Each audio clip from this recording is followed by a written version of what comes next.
metre, yedi arşın, 21 verst, 5 yarda, 90 kilo, 41 şinik, 63 bir okka, 15 kapik, 41 şiling, 35 sent 100 para, 300 dekar, 1 mil kare, 20 dönüm sonbahar. Tepemizden gürültüyle geçti durdu uçaklar. Tepemizden gürültüyle geçti durdu uçaklar.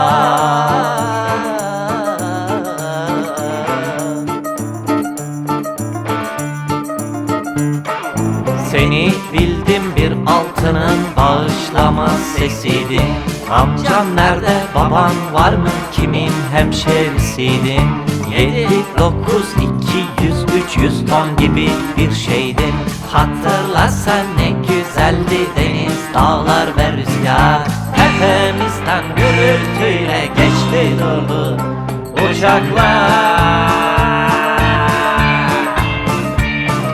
Tepemizden gürültüyle geçti durdu uçaklar. Tepemizden gürültüyle geçti durdu uçaklar. Tepemizden gürültüyle geçti durdu uçaklar.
Bıraksam ya sonsuz şiir adına, ırmakları hüzünlerle uyuşturan adına.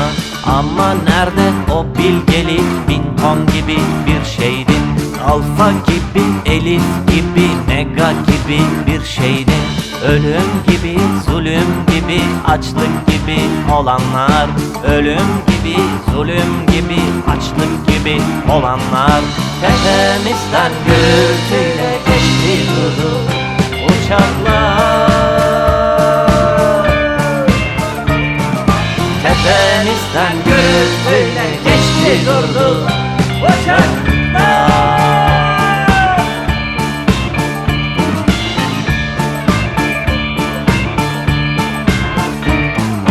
O annesi tam ölürken saçlarını okşadı. Bir kız sevdi, koca kendi bıkmadan arşınladı. Kim derdi ki ondan böyle